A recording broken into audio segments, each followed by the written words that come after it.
My son's wife said, "Your mom is here too often. She's interfering with our family. Kick her out."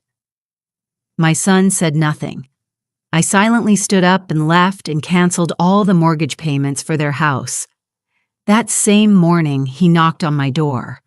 "I'm glad you're here with me. Please like this video and listen to my story till the end, and let me know which city you're listening from. That way, I can see how far my story has traveled." I had always believed that family meant forever. For 32 years, I raised my son Daniel as a single mother after his father walked out on us. I worked 2 jobs morning shifts at the hospital as a nurse, evenings cleaning offices, just to make sure Daniel had everything he needed. When he graduated from college, I cried tears of joy. When he married Jessica 3 years ago, I welcomed her with open arms, believing I was gaining a daughter, not losing a son. The trouble started small, almost invisible. 6 months ago, Jessica began making little comments. "Oh, Margaret, you really don't need to come over every Sunday," she'd say with a tight smile. "We're trying to establish our own family traditions." I laughed it off, reducing my visits to every other week. Then it became once a month, but I still helped them. When they bought their dream house 18 months ago, they were short on the down payment. Daniel came to me, his eyes full of hope and desperation. "Mom, I know it's a lot to ask." I didn't hesitate. I liquidated my retirement savings and helped them with $50,000 for the down payment. But that wasn't all. Their combined income barely qualified them for the mortgage. So I did something Daniel asked me to keep quiet about. I agreed to co-sign and cover half the monthly mortgage payments, $1,500 every month. "Just until we get on our feet, Mom," Daniel promised. "Jessica's getting a promotion soon, and we'll take over everything." That promotion never came. 18 months later, I was still paying. Not that I minded. Daniel was my son, my only child. What else was my money for if not to help him build his life? But Jessica didn't know about my payments. Daniel said it would be easier that way, that Jessica was proud and wouldn't accept charity. I trusted his judgment. Last Sunday, everything shattered. I had stopped by to drop off a birthday gift for Daniel, a watch his father had given him as a baby newly restored. I knocked, but the door was ajar. I could hear voices inside, tense and angry. I shouldn't have walked in, but something in Jessica's tone froze me in the doorway. "Your mother is here too often, Daniel. She's suffocating us. Every time I turn around, she's dropping by with food, with gifts, with advice I didn't ask for. This is our house, our marriage, our life." I stood in the hallway, the small wrapped box heavy in my hands. Daniel's response was quiet, almost inaudible. "Jess, she means well. She's just, I don't care what she means." Jessica's voice rose to a shrill pitch. "She's interfering with our family. She treats this place like it's still her house, like she has some claim on our life. I want her out, Daniel. Tell her to stop coming. Better yet, you tell her she's not welcome anymore." My heart hammered against my ribs.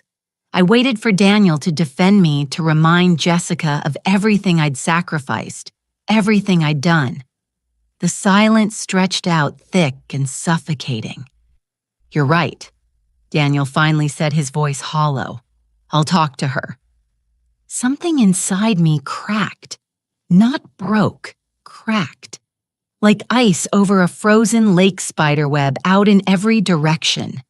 I had given this boy everything. I had worked until my hands ached and my feet burned. I had poured my life savings into their dream home. And he couldn't even defend me. I didn't storm in. I didn't cry or shout. I simply stepped backward quietly and set the gift on their porch. Then I walked to my car, my vision blurring my hands, trembling so badly I could barely grip the steering wheel. When I got home to my small apartment, I sat in the dark for a long time.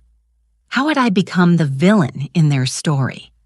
What had I done, except love my son too much? But as the shock faded, something else rose up inside me. Something cold and clear and razor sharp. They wanted me out of their lives. They wanted their independence. Fine, they could have it. All of it. I opened my laptop, logged into my bank account, and stared at the automatic payment scheduled for the 1st of next month. $1,500, 18 months of payments, $27,000 I had already given them. With one click, I canceled it. Then I sat back and waited for morning. That night, I couldn't sleep. I lay in bed staring at the ceiling, my mind racing through calculations I'd been avoiding for 18 months. The numbers were staggering. $50,000 for the down payment, $27,000 in mortgage payments. But it wasn't just the money, though God knows that hurt enough. It was the birthday gifts, the groceries I'd bought, when I knew they were stretched thin, the furniture I'd helped them pick out and paid for as a housewarming present, the new washing machine when theirs broke, Daniel's car repair that insurance didn't quite cover. I got up at 3:00 in the morning and made myself tea with shaking hands. My small apartment suddenly felt impossibly quiet. For 18 months, I'd convinced myself I was building a bridge to my son's new life. Now I realized I'd been building a bridge they were planning to burn. The hurt was immense, a physical ache in my chest. But beneath the hurt, something harder was forming. I'd spent 32 years being soft, being giving, being the mother who sacrificed everything. Where had it gotten me? Dismissed, disrespected, erased from their gratitude like I was nothing more than an inconvenience.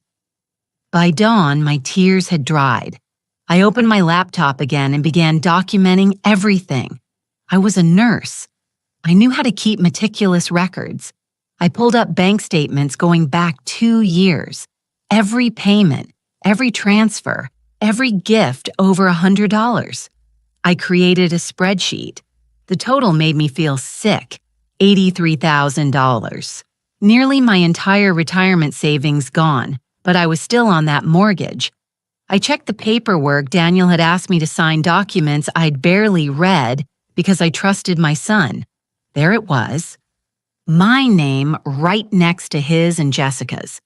I was equally liable for that loan. If they defaulted, my credit would be destroyed along with theirs. How had I been so naive? My phone rang at 7:30. Daniel. I stared at his name on the screen, letting it ring and ring. Finally, it went to voicemail. He didn't leave a message. Good. I wasn't ready to hear his excuses yet. I needed to think clearly, strategically. This wasn't about revenge, or at least I told myself it wasn't. This was about protecting myself. I was 63 years old. I'd worked my entire life, and now my retirement was gutted because I'd believed in family loyalty. If I continued paying their mortgage, I'd have nothing left for myself. And for what? So Jessica could tell me I wasn't welcome. So Daniel could stand silent while his wife disrespected me. I made myself breakfast, forcing down toast I couldn't taste. Then I called the bank. I need to speak to someone about a mortgage I'm co-signed on. I said, my voice steadier than I felt. The mortgage officer was professional, but clear. As a co-signer, you have the right to receive payment information and statements. You're equally responsible for the loan, which means you have certain protections under the agreement. And if I stop making payments, I asked, then the primary borrowers are responsible for the full amount. If they can't pay, the loan goes into default after 90 days. 90 days, 3 months before their perfect house, their perfect life came crashing down. What if I wanted to remove myself from the mortgage? I asked. You'd need to refinance with the lender's approval, which requires the primary borrowers to qualify on their own. Or you could request to be removed if they can prove sufficient income without you. I already knew they couldn't. Daniel's job as a junior accountant paid decently, but not enough. And Jessica worked part-time at a boutique. Together, they'd been honest on their original application. They needed my income to qualify. "Thank you," I said. "That's very helpful." After I hung up, I sat very still. The plan was forming, crystallizing. I wouldn't be cruel. I wouldn't be vengeful. I would simply stop enabling them. I would stop being the invisible safety net they took for granted. But I needed to protect myself legally. I called my friend Patricia, who'd retired from a law firm 5 years ago. "Patty, I need a lawyer recommendation. Family financial matter." She heard something in my voice. "Margaret, are you okay?" "I will be," I said. And for the first time since yesterday, I believed it. By noon, I had an appointment scheduled with an attorney for Wednesday, 3 days away. 3 days to prepare my documentation, gather my evidence, and decide exactly how far I was willing to go. My phone buzzed again. Daniel. Then a text. "Mom, can we talk? Important." I turned my phone face down on the table. Let him wait. I'd waited 18 months for gratitude that never came. Wednesday arrived with unseasonable cold. I dressed carefully for my attorney appointment. My navy suit, pearl earrings, low heels, professional, composed. Not the desperate old woman my son and his wife apparently thought I was. The law office was in a renovated brownstone downtown. Robert Chen, the attorney Patricia had recommended, was younger than I expected, maybe 40, with sharp eyes and a firm handshake. "Mrs. Morrison, please sit down. Patricia spoke highly of you." I handed him the folder I'd prepared. "I need to understand my legal position and my options." He spent 20 minutes reading through my documentation, the co-signing agreement, my bank statements, the payment history. His expression remained neutral, but I saw his jaw tighten. "Mrs. Morrison, did your son and daughter-in-law know you were making these payments?" "My son knew his wife didn't, or so he told me, and they never formalized any repayment agreement with you." "No," Daniel said, "it was temporary." "Just until we get on our feet," he said. The words tasted bitter now. Robert leaned back in his chair. "You have several options, none of them pleasant. First, you can continue paying and consider this a gift." "No." He nodded. "Second, you can stop paying and let them handle the mortgage themselves. As co-signer, this puts your credit at risk if they default. I've already stopped the automatic payments." His eyebrows rose slightly. "When Sunday night, have they noticed yet my son has called 6 times? I haven't answered."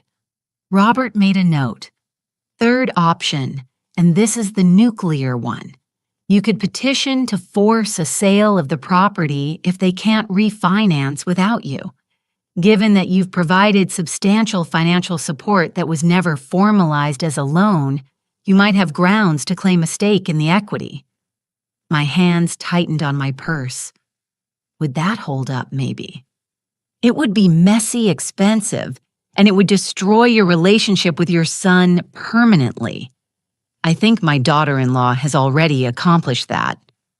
He studied me for a long moment. "Mrs. Morrison, I'll be frank.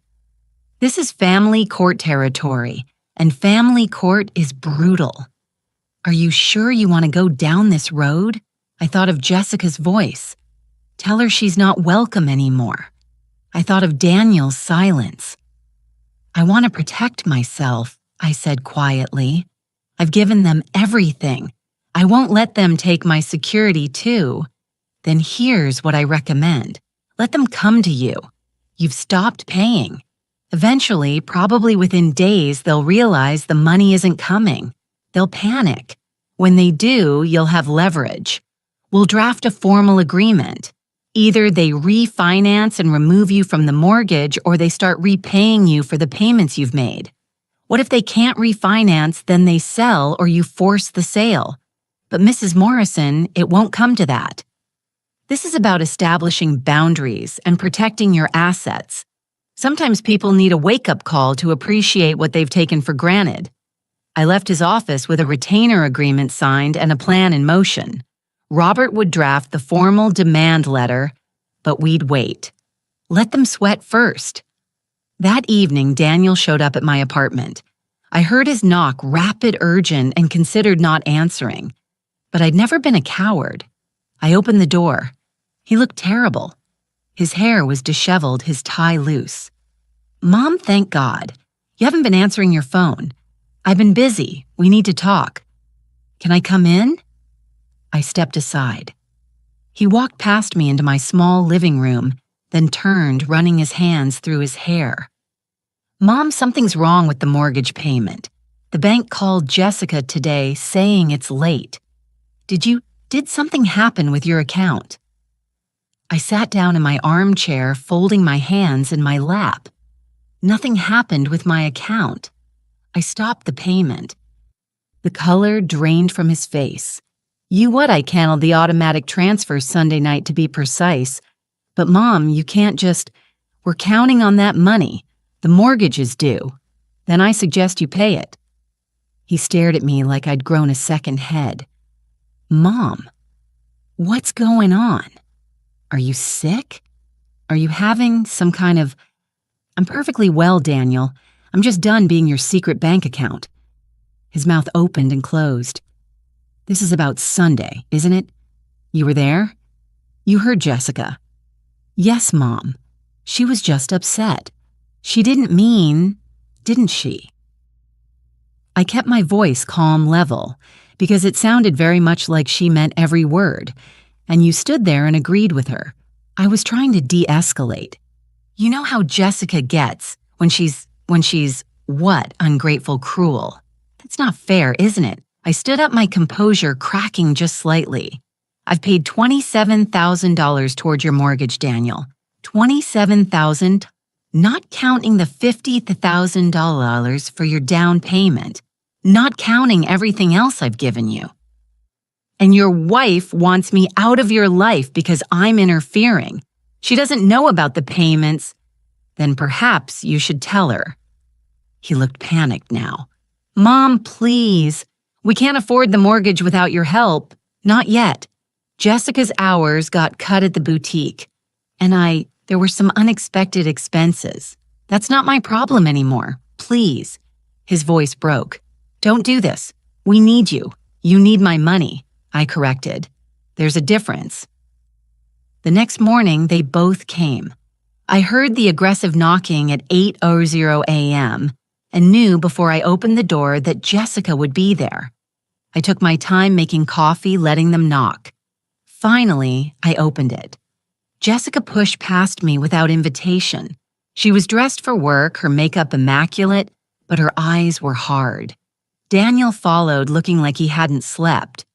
"We need to talk," Jessica said, not even pretending at courtesy. Now Daniel told me everything about the payments, about the down payment, about everything you've been holding over our heads. I closed the door slowly. "Holding over your heads. Is that how you see help?" She laughed sharp and bitter. "You call it help.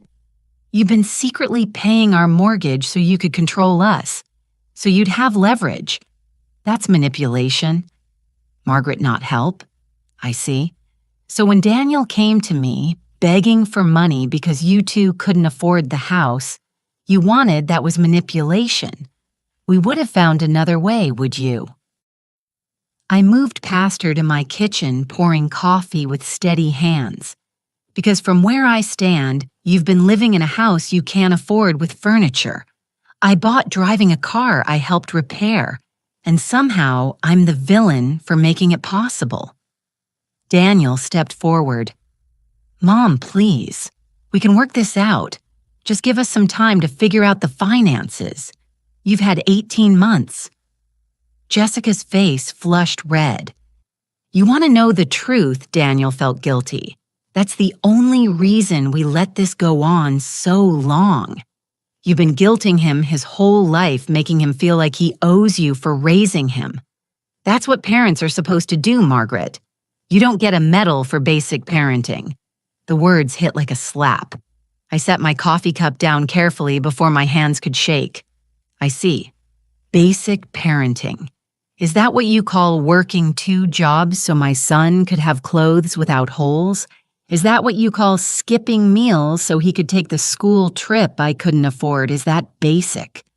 That was your choice." Daniel didn't ask to be born. The silence that followed was arctic. Daniel's face went white. "Jess, that's too far." "Is it?" Jessica turned on him. "You've let her control your life for 32 years. When does it end, Daniel?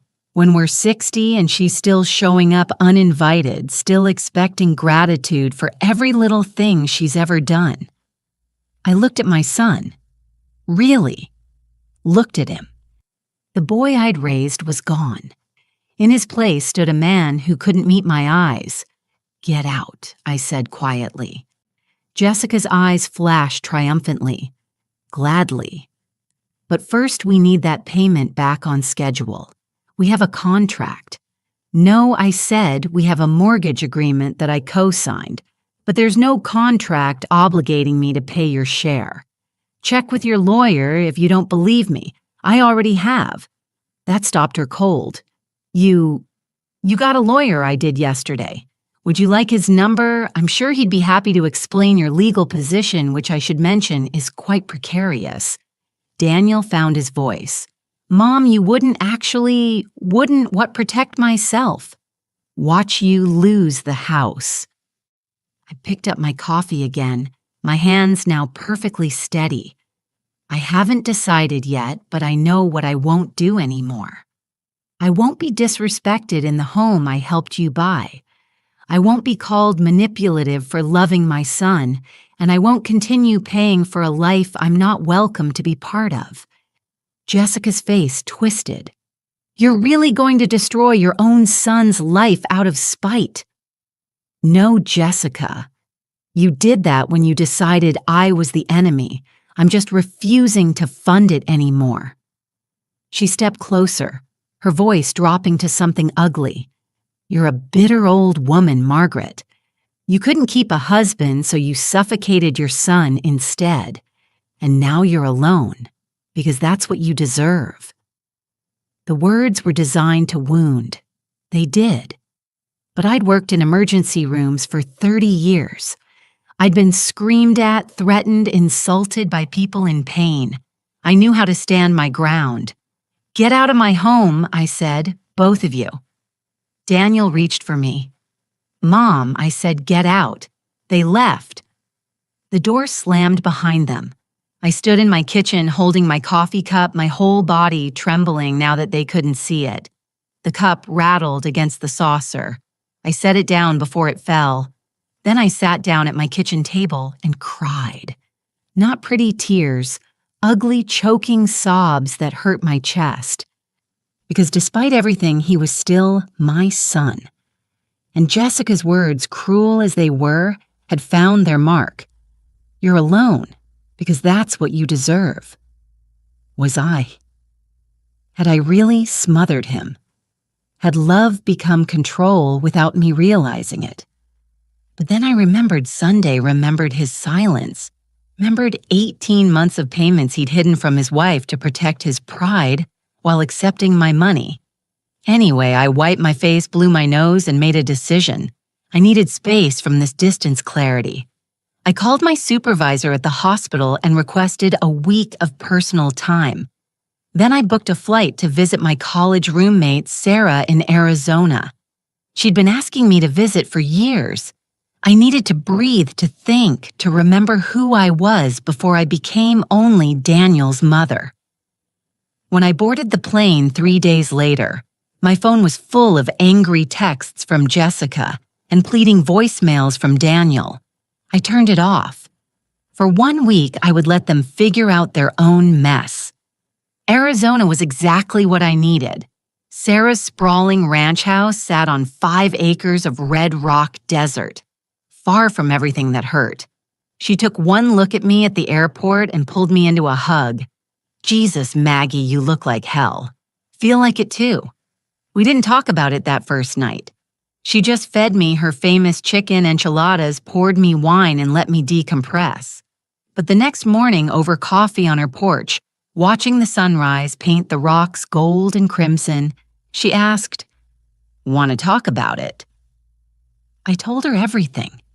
She listened without interrupting, her face growing tighter with each detail. When I finished, she was quiet for a long moment.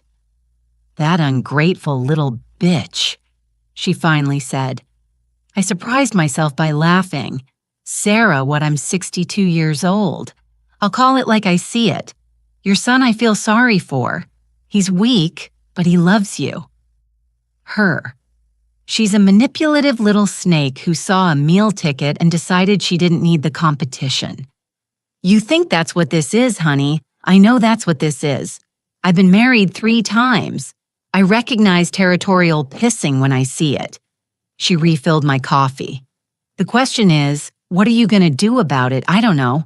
I've already stopped the payments. I've got a lawyer. But Sarah, what if she's right? What if I have been too involved? What if I stop?" Sarah's voice was sharp. "Don't let that woman get in your head. You helped your kid.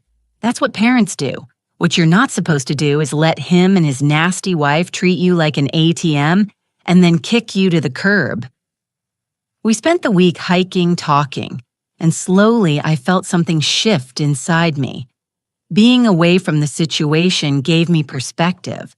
I wasn't wrong for helping Daniel, but I'd been wrong for not setting boundaries, for not demanding respect, for letting him keep me a secret from Jessica. On Wednesday, I finally turned my phone on.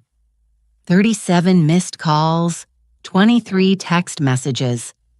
I scrolled through them from Daniel. "Mom, please call me. We need to talk. Mom, the bank is threatening late fees. Mom, please, I'm sorry." Jessica didn't mean what she said. "Mom, I'm begging you." From Jessica, the tone was different. "You're being incredibly selfish right now. Daniel is a wreck because of you. Fine, you win. We'll figure out the payment ourselves. This is elder abuse. You know, emotional manipulation." That last one made me laugh out loud. Sarah read over my shoulder and snorted. Elder abuse. The balls on this woman. But then, Friday morning, a different text arrived from Daniel. "Mom, I told Jessica everything about how much you've paid, about how much you've sacrificed. She feels terrible. She wants to apologize. Please, can we just talk? We want to make this right." Sarah read it and shook her head. "Don't fall for it. They're panicking because the mortgage is overdue and their perfect life is crumbling. Maybe Jessica really does feel bad. Or maybe she's realized she miscalculated and is trying to reel you back in." I stared at the message. My instinct was to call immediately, to rush back and fix everything. 32 years of mothering didn't switch off just because I was angry, but something Robert Chen had said echoed in my mind. "Let them come to you. You have the leverage now," I texted back. "I'm out of town for a few more days. We can talk when I return. Glad Jessica knows the truth now." Short, neutral, non-committal. Daniel's response was immediate. "Thank God. Yes, whenever you're ready." "I love you, Mom." I stared at those 3 words. "I love you, Mom." He hadn't said them in months, not since the wedding, maybe. Sarah squeezed my shoulder. "You're doing the right thing. Make them wait. Make them sweat." That evening, Sarah invited her neighbor Gloria over for dinner. Gloria was a family attorney who'd retired to Arizona 5 years ago. Over margaritas, I found myself explaining the situation. Gloria listened carefully, asked sharp questions, and finally said, "Your lawyer's right. You've got leverage." "But Maggie, I've seen 1,000 cases like this. The question isn't what you can do legally. It's what you can live with emotionally." "What do you mean you can force the sale?" "You can demand repayment with interest. You can make their lives hell, but can you live with being estranged from your only child? Because that's what might happen. Some bridges once burned don't rebuild. The question haunted me through my last night in Arizona. I lay awake in Sarah's guest room listening to the desert silence and asked myself the hard question. What did I actually want revenge justice? Just basic respect by morning. I knew I wanted my son to choose me, not my money. Me.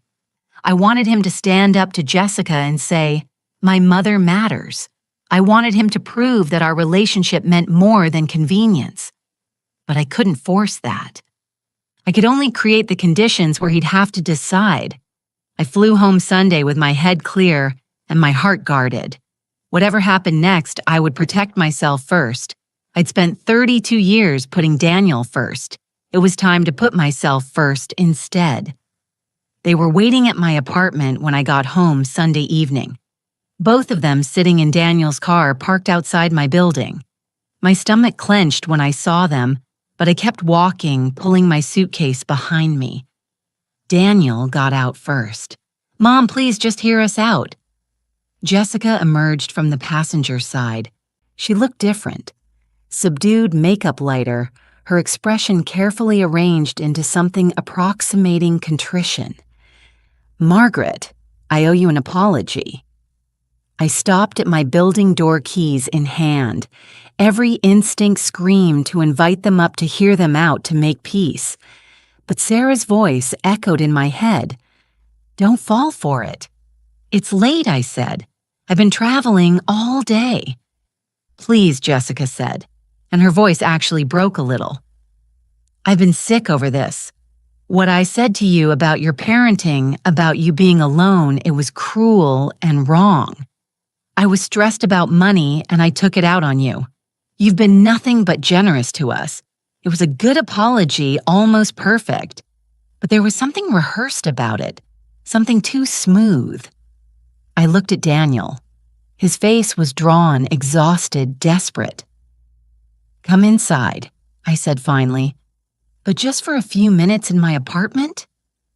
They sat on my couch, the same couch Daniel had grown up on, worn but comfortable. Jessica perched on the edge, her hands clasped in her lap. Daniel leaned forward, elbows on his knees. "Mom, I messed up," Daniel started. "I should have told Jessica from the beginning about your help. I should have stood up for you when things were said. I was a coward. It was what I'd wanted to hear. But I noticed what he didn't say, that he was wrong to let it happen. That he'd changed, just that he messed up. Passive like it was an accident. Margaret, I want to make this right." Jessica continued. "I know we can't repay you everything immediately, but we can work out a payment plan. We can formalize it. Put it in writing, and you're absolutely welcome in our home." I overreacted. I was overwhelmed with work stress and planning for... She stopped abruptly. Planning for what I asked. She and Daniel exchanged a glance. "We weren't going to tell you yet," Daniel said. "But Jessica's pregnant. We just found out." The world tilted. A grandchild. My first grandchild. Jessica's hand moved to her stomach, the gesture protective and calculated. "I'm 8 weeks along. The doctor says everything looks good. And Margaret, I want our child to know their grandmother. I want us to be a real family." There it was. The hook, the temptation, a grandchild access to this baby's life in exchange for what? Forgiveness, more money. I sat down carefully in my armchair. "Congratulations. That's wonderful news. We want you involved," Jessica said, leaning forward now. "We want you at doctor's appointments, at the birth, everything. We were wrong to push you away." "And the mortgage?" I asked quietly. Daniel shifted uncomfortably. "We're working on it. My boss mentioned a possible raise coming in the next review cycle, and Jessica can pick up more hours after the first trimester. We just need a little more time." Time, I repeated. And in the meantime, we were hoping you could continue helping, Jessica said. Just temporarily, just until after the baby comes and we get our feet under us. There it was. The real ask, not repayment, not change, just more time, more money, more of me shrinking myself to make their lives comfortable. And if I don't? I asked. The mask slipped. Just for a second, I saw Jessica's expression harden. Then we might lose the house, she said, her voice tighter. Is that what you want, your pregnant daughter-in-law and your son homeless? Your grandchild born into instability? Jessica. Daniel warned. No. She stood up, her carefully maintained composure cracking. She needs to hear this. Margaret, you can play victim all you want, but the reality is simple. You can help us, or you can destroy us. Those are the choices. And if you choose to destroy us, what does that say about you? I stood up too. My heart pounding. What it says is that I won't be blackmailed with my own grandchild. Blackmail. Jessica's laugh was ugly now, all pretense gone. You think this is blackmail? You're the one holding our house hostage. You're the one who stopped payments without warning, who hired a lawyer to threaten us. You want to talk about manipulation? Look in the mirror. I stopped enabling you. I said, my voice hard now. There's a difference. Mom, please. Daniel stood up, moving between us. We didn't come here to fight. We came to work this out. No, I said, looking past him to Jessica. You came here to manipulate me, to use my grandchild as leverage to make me feel guilty for having boundaries. Jessica's face flushed red. You're unbelievable. You know what? Fine. Fine. We'll figure it out ourselves. We don't need you. We don't want you. You can sit in this sad little apartment alone and congratulate yourself on teaching us some lesson while your grandchild grows up not knowing you. Get out, I said. Gladly. Jessica grabbed her purse and stormed toward the door. Daniel lingered, his face anguished. Mom, she's just upset the pregnancy hormones. Daniel, I love you, I said. But if you leave with her now, without standing up for me, without acknowledging that what she just did was wrong, then you're choosing, and I need you to understand that. He looked between me and the door where Jessica was waiting. I saw the war in his face. Then he dropped his eyes. I'm sorry, Mom. I have to think about my family now. His family. Not our family. His. He walked out. The door closed. I stood in my living room, trembling, tears streaming down my face. But underneath the hurt, underneath the fear, I felt something else. Pride. I hadn't caved. I hadn't let them manipulate me with the promise of a grandchild. I'd held my ground even if it cost me everything. 3 weeks passed. 3 weeks of silence from Daniel, of sleepless nights, of wondering if I'd made the biggest mistake of my life. The mortgage payment came due. I didn't pay it. Another 2 weeks passed. The late fees accumulated. Then, on a Friday morning, my phone rang. Unknown number. I almost didn't answer. Mrs. Morrison, this is Cheryl Park from First National Bank. I'm calling regarding the mortgage account for the property at 847 Maple Grove. My heart stopped. Yes, our records show the account is 60 days past due. We've been attempting to contact Mr. and Mrs. Morrison, but we haven't received a response. As co-signer, you're equally responsible for this debt. We need to discuss payment arrangements immediately, or the account will proceed to default status. I understand, I said carefully. Can you tell me the current balance due $4,500, including late fees and penalties? I closed my eyes. I'll come in to discuss this, but I need you to send me complete account documentation first. Payment history, contact logs, everything. Of course. Can we schedule an appointment for early next week? Yes, Wednesday at 10 uneros. When I hung up, my hands were shaking, but my mind was clear. I called Robert Chen. They've let it go to 60 days, I told him. They're not even returning the bank's calls. Are you surprised? Robert asked. They thought you'd blink first. Now they're in panic mode and probably hiding from it. This is when people make mistakes. What kind of mistakes? The kind we can use. Sit tight. Let me make some calls. That afternoon, Robert called back. Margaret, interesting news. I spoke to a colleague who does real estate law. She ran a property search on your son's house. Did you know there's a second lien on the property? What a home equity line of credit. They took it out 4 months ago. $25,000. The room spun. That's impossible. They couldn't qualify. They used the equity from your down payment. It's legal, but it means they've been pulling money out of the house while you've been paying the mortgage. 4 months ago, right when Jessica had started pushing me away harder. What did they use the money for? That I can't tell you. But Margaret, this changes things. They haven't just been taking your money.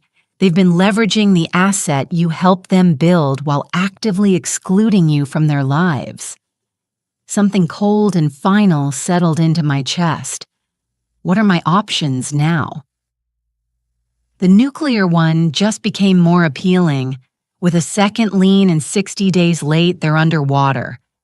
If they default and the house goes to foreclosure, you'll be liable for that debt too. Your best move is to force a sale before that happens. Recover what you can of your investment. Do it, I said. File whatever papers you need to file. Margaret, are you sure? Your son. My son took out a loan against a house I helped him buy and never told me. My daughter-in-law is pregnant, and instead of being responsible, they're hiding from their obligations. I'm sure the legal papers were filed Monday. By Tuesday evening, Daniel was at my door. He looked terrible unshaven. His clothes wrinkled, his eyes bloodshot. Mom, what the petition to force sale? Are you insane? I'd never heard him curse at me before. I kept my voice level. Come in, we should talk. He stormed past me. Talk, you're trying to take our house. We're about to have a baby and when were you going to tell me about the home equity line? He froze, the color drained from his face. $25,000. I continued, still calm. 4 months ago. What was it for Daniel? What was so important that you borrowed against a house you couldn't afford in the first place? That's not we needed. He ran his hands through his hair. Jessica's mother was sick. Medical bills. Don't lie to me. My voice was ice now. I can subpoena the records. Where did the money go? His face crumpled. He sank onto my couch head in his hands. When he spoke, his voice was barely audible. The wedding, Jessica's dream wedding. We were supposed to pay it off with her promotion, but she didn't get it. And then things just spiraled. And your wedding was 3 years ago. We've been making minimum payments. The interest just kept. He looked up at me, and for the first time, I saw genuine shame there. Mom, I up. I really up. Jessica kept saying we could manage it, that we just needed a little more time. And I believed her because I wanted to believe her while I paid your mortgage. I know. I know how it looks. How it looks. I sat down across from him. Daniel, you took my retirement savings. You let me pay your bills while you and Jessica borrowed more money for a lifestyle you couldn't afford. And when I asked for basic respect, basic acknowledgement, your wife called me manipulative, and you said nothing. I tried. You didn't try hard enough. My composure finally broke. I'm your mother. I worked myself to the bone for you, and you let that woman treat me like garbage because it was easier than standing up to her. She's my wife, and I'm your mother. When did that stop meaning anything? The silence stretched between us, 32 years of love and sacrifice and disappointment filling the space. Finally, Daniel spoke, his voice hollow. "What do you want, Mom? Tell me how to fix this." I looked at my son and saw clearly now. He wasn't going to fix anything. He was going to keep taking the easy road, keep letting Jessica control him, keep expecting me to bail them out. "I want you to sell the house," I said. "Pay off the mortgage, pay off the equity line, and whatever's left, we split based on what each of us put in. Then you find something you can actually afford. We can't do that." "Jessica will..." He stopped. "Jessica will..." What his silence was, "Answer enough. She doesn't know about the legal filing yet, does she?" I asked. "You came alone." He shook his head miserably. "She's going to be furious," I said. "And Daniel, you're going to have to choose. Really choose this time. Your mother, who's trying to protect herself, or your wife who spent 3 years spending money you don't have." He stood up slowly. "I can't believe you're doing this. I can't believe you let it come to this." He left without another word, and this time I didn't cry. I just sat in the quiet of my apartment and waited for the storm I knew was coming. Jessica came the next day without Daniel. She didn't knock. She pounded on my door at 7 in the morning, screaming my name. I opened it to find her makeup-streaked face, her hair wild, her finger jabbing toward me. "You vindictive. You're actually doing this. You're taking our house while I'm pregnant." I stepped back, letting her come in before the neighbors heard. She stormed past me, whirling around in my living room. "Do you have any idea what you're doing to us? Daniel is having panic attacks. I'm stressed, which is bad for the baby. You're literally endangering your grandchild out of spite." "I'm protecting my financial interests," I said calmly. "Something you and Daniel should have considered before taking out a home equity loan you couldn't repay. That's none of your business. It became my business when it was secured against property I helped purchase and have been paying for." She laughed wild and bitter. "This is what it was always about, wasn't it? Control. You wanted to control Daniel forever." "Well, congratulations, Margaret. You've done it. You've destroyed him. He can barely get out of bed."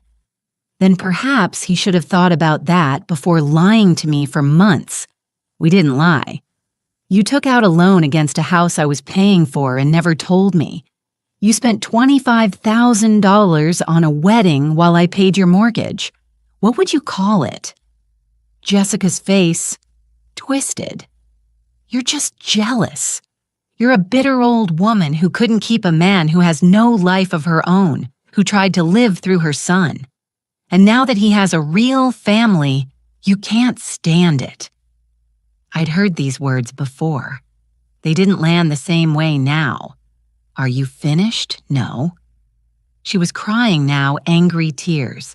"I'll fight you. We'll counter-sue. We'll tell everyone what you're doing. A grandmother trying to make her pregnant daughter-in-law homeless. We'll ruin you."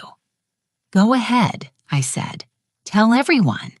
Tell them how you took money from a 63-year-old woman for years and then told her she wasn't welcome in your home. Tell them about the secret loans, the debt you've hidden from each other, the lifestyle you couldn't afford. Please, I'd love to hear how that story plays out." She stared at me, breathing hard. "You're really going to do this?" "Yes, even knowing it'll destroy your relationship with Daniel, with your grandchild." "That part's up to Daniel," I said quietly. "I'm not the one who created this situation. I'm just the one refusing to keep enabling it. We'll declare bankruptcy. You'll get nothing. Then you'll get nothing either, and your credit will be destroyed for 7 years. Good luck renting a place with a bankruptcy and an eviction on your record." I watched her face as the reality sank in. She'd been so certain she could guilt me, manipulate me, make me back down. The realization that I actually had the power here, hit her like cold water. "You really hate us," she whispered. "No," I said. "I hate what you've made me do, but I won't sacrifice my security for people who don't respect me." She left without another word. The next 3 weeks were brutal. Robert negotiated with their lawyer a legal aid attorney they'd gotten for free. The numbers were stark. They owed $167,000 on the original mortgage, $24,000 on the home equity line, plus late fees. The house was worth approximately $230,000. After closing costs and realtor fees, there would be maybe $25,000 left. Of the original down payment I'd provided, they'd agree to return $45,000, less than I'd put in, but more than I'd get in a protracted court battle. Of the mortgage payments I'd made, they'd return nothing. That was considered rent equivalent for the time I'd been on the title. It wasn't fair, but it was reality. Robert advised me to take it. "You're getting back half your money and removing yourself from their financial chaos," he said. "That's a win." We scheduled the closing for October 15th. Daniel signed the papers without meeting my eyes. Jessica wasn't even there. "Too upset," Daniel mumbled. The house sold quickly to a young couple with better financial sense. On closing day, I watched Daniel sign away the house I'd helped him buy. His hands shook. When it was done, he stood up slowly. "I hope you're happy, Mom." "I'm not happy," I said, "but I'm protected. That's more important." He walked out of the attorney's office. I watched him go and felt nothing. The grief had burned itself out weeks ago. What remained was just tired relief. That evening, I deposited the check for $40,000 into my retirement account. It wasn't enough to replace what I'd lost, but it was something. I'd need to work another few years now, but I could manage. My phone rang, unknown number. I answered. "Mrs. Morrison, this is Patricia Kim from Westside Hospital HR. We received your application for the position of a senior charge nurse. Are you still interested?" I smiled for the first time in weeks. "Yes, very much so. Can you come in Monday for an interview?" "I'll be there." I hung up and looked around my small apartment. It was quiet, peaceful mine. For the first time in 32 years, I didn't owe anyone anything, and that felt like freedom. 6 months passed. The seasons changed from autumn to winter to early spring, and with them, so did I. I got the senior charge nurse position at Westside Hospital. Better pay, better hours, more respect. My retirement account was slowly rebuilding. I'd started taking yoga classes on Tuesday evenings. My instructor, a woman named Maya, had become a friend. We'd get coffee after class and talk about books, travel, life. I was okay. More than okay, actually. I was learning to live for myself. Through the grapevine, Patricia's daughter was friends with someone who knew someone. I heard bits and pieces about Daniel and Jessica. They'd moved into a small 2-bedroom apartment in a less desirable part of town. Jessica had quit her boutique job entirely. Apparently, the pregnancy was high risk now. Daniel was working overtime, looking haggarded. I felt a pang when I heard that he was still my son. But it was a distant pang, like remembering an old injury that had healed. In February, Sarah flew in from Arizona to visit. We had dinner at a nice restaurant downtown, splitting a bottle of wine. "You look good, Maggie." She said peaceful. I feel peaceful. Any word from Daniel? Not directly. The baby's due soon. April, I think. You going to reach out? Part of me wants to meet my grandchild, but opening that door means letting them back into my life. I'm not sure I'm ready. What would it take? A genuine apology. Acknowledgement of what they did. Evidence that things have changed. I shook my head. I don't think I'm going to get that. Sarah raised her glass. Then here's to the family we choose. In March, my lawyer called Margaret Daniel, and Jessica's bankruptcy petition was denied. They didn't disclose all their debts. What does that mean for them? Their creditors can pursue them. They're in a worse position than before, and they're being evicted from their apartment. 3 months of back rent. My mother's heart clenched. The baby, Margaret, it's not your problem to solve. He was right. But that night, I couldn't sleep. I kept thinking about Jessica pregnant and homeless, about a baby being born into chaos. But then I remembered Jessica calling me a bitter old woman, Daniel's silence, the $25,000 they'd spent while I paid their mortgage. Some lessons can only be learned the hard way in April. I got a text from an unknown number. This is Jessica. Baby was born yesterday. Girl 6 LB30. Her name is Margaret Sarah Morrison. Just thought you should know. I stared at that message for a long time. They'd named her after me and Sarah, an olive branch or manipulation or both. I typed and deleted responses. Finally, congratulations. I hope everyone is healthy. 3 dots appeared, disappeared. Then we're staying with my parents in Ohio. Daniel got a job there, fresh start. I'm sorry for everything.